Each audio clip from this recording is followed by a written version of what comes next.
বরবটির ঝাল ঝাল লাল লাল ললিপপের রেসিপি নিয়ে চলে আসলাম। দারুণ মজার এই রেসিপিটা দেখে নিন। নিয়ে নেব কিছু বরবটি, হাফ কাপ পানিতে সিদ্ধ করে নামিয়ে নেব। 1.5 চামচ ময়দা, মরিচের গুঁড়া, ভাজা জিরের গুঁড়া, 1 চামচ বেসন দিয়ে শুকনো উপকরণটা ভালো করে মিক্স করে নেব। আর নিয়ে নেব একটি ডিম, ডিমটা ভালো করে ফেটিয়ে নেব। এখন একটা সিদ্ধ করা বরবটি নিয়ে হাত দিয়ে পেঁচিয়ে নেব এইভাবে। আর একটা টুথপিক নিয়ে নেব, টুথপিক দিয়ে বরবটির ভিতরে ঢুকিয়ে দেব। তো সবগুলো এইভাবে হাত দিয়ে পেঁচিয়ে পেঁচিয়ে ঘুরিয়ে ঘুরিয়ে টুথপিক দিয়ে আটকিয়ে দেব।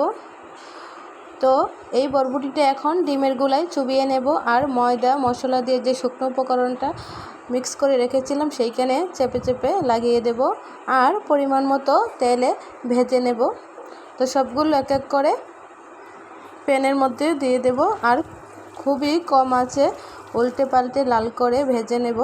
তো রেডি হয়ে গেল আমার মুচমুচে ঝাল